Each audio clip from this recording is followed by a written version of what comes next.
I get questions a lot in the comments sections about commercials, so I thought I would dig into this. The question specifically is, are some streaming services better than others when it comes to the amount of commercials that you have to watch? Well, it's a good question, and so I decided to dig in, and frankly, I wasn't really expecting to find anything very interesting, but lo and behold, I did find some interesting stuff. So if you want to see what I found as far as commercials so that you can get the most out of your cord-cutting experience, then come with me, let's dive in.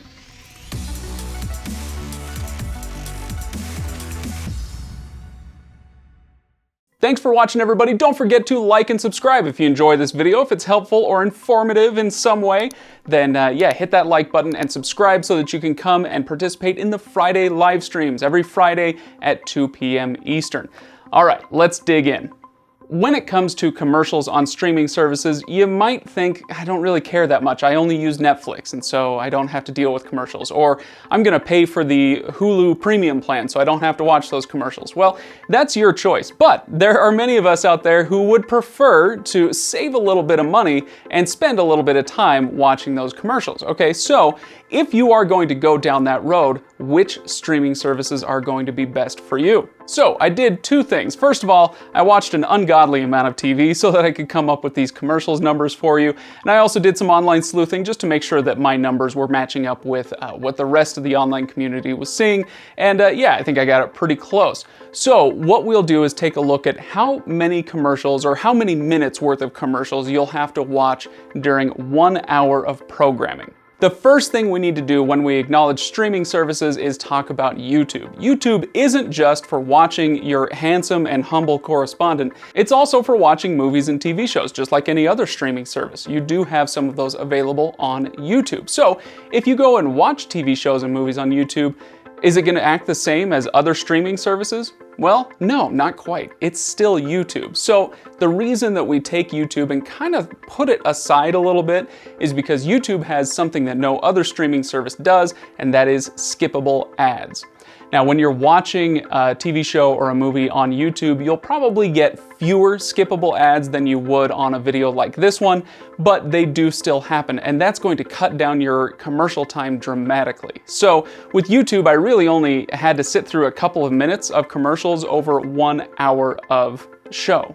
Now, the last caveat here is that I didn't do every single streaming service. I grabbed, how many?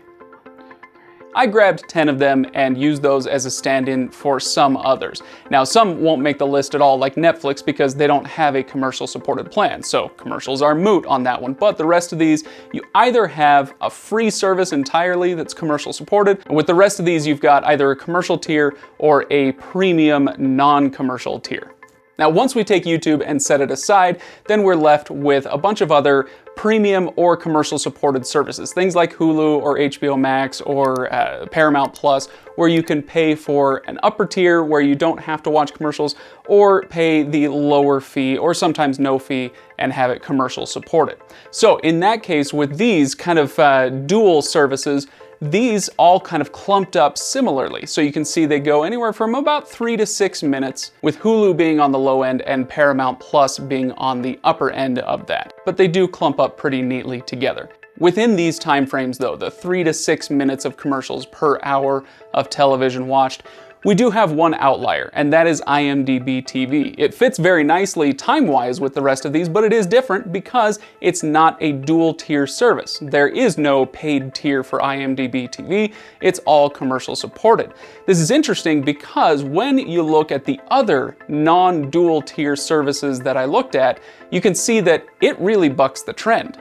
With the other services I looked at, Tubi, Plex, and the Roku channel, I was served up way more commercials than I was on those dual tier services. Now these, like IMDb TV, are all single tier. There is no premium service that you can subscribe to get rid of commercials. It's all commercial supported. And they had far more commercials than I experienced on the other dual tier services. And they all averaged about 6 to 8 minutes. Now compare that to the 3 to 6 minutes on the other services, and yeah, you can see that you are going to watch more commercials on those types of streaming channels. So why is that? Why is Hulu only serving up, say, 3 minutes of commercials compared to 7 or 8 over on Tubi? Well, it's because over on Hulu, you're still paying. You're just paying a little bit less for your service. So $6 a month versus $11 a month for the premium version of Hulu. Well, you're already paying, so they have that revenue from you. They don't need the additional revenue from more commercials. But if you go to the service where it's all completely commercial supported, they've got to make up that revenue somehow, so they're going to serve up more commercials to you. Now, we can talk more about the nuances of these numbers in the comments, but before we do that, let me just compare this really quickly to what you would be getting if you hadn't cut the cord. Okay, so if you stick with cable or satellite, how many commercials are you going to be watching? Well, the number is high. If you watch enough cable or network television, then you'll know that over an hour of programming, you're going to be watching a minimum of 16 minutes of commercials. These days, it's usually probably more like 18. So over an hour of programming, yeah, any streaming service is going to be way, way better than what you get on cable or network. So it sounds like as cord cutters, we should at least be grateful for that. But let me know what you think about this issue. Hit the comments below and tell me what your experience has been with commercials. How many streaming services have you logged into and had to sit through the same commercial over and over again, for an hour long, because they only loaded, one commercial into the queue? That can get annoying. There are other commercial issues to talk about. So yeah, let me know what you think in the comments.